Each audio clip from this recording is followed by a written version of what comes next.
Hello friends, welcome back to the new tutorial. Today we are going to learn how we are going to create the Bitbucket account. So first of all, we go with Bitbucket, login, click on this link, get it free. Just try to with Google and select your account.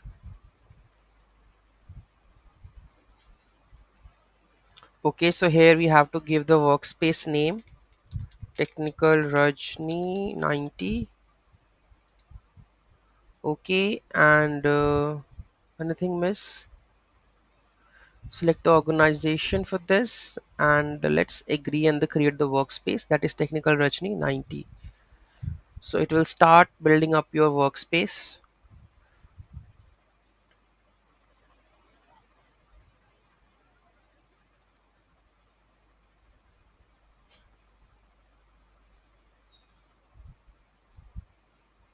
Okay, now here you can see that it's technical Rajni 21, but we have made 90.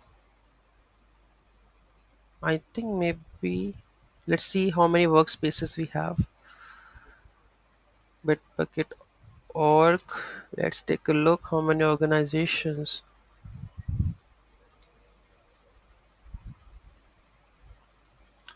By adding this organization, it will give you that one. Okay, so here you can see that the Jira issues which you are going to log, that Jira issues, you can select that account, right? So automatically linked with that one. So first of all, we have to create the repository. You have to name that the React front end.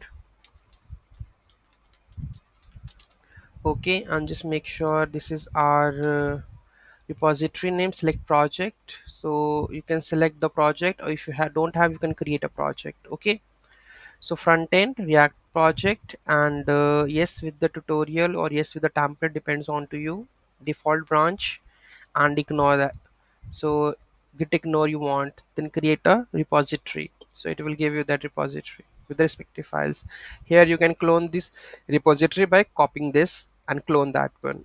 Easy, easier to just create a Bitbucket account. It's successfully done. Any doubt, any query, let me know. In the next video we are going to clone this, and how to generate the password for this and taking a pull request from that one we're going to learn in the next video. Thank you so much for watching this video. Have a great day.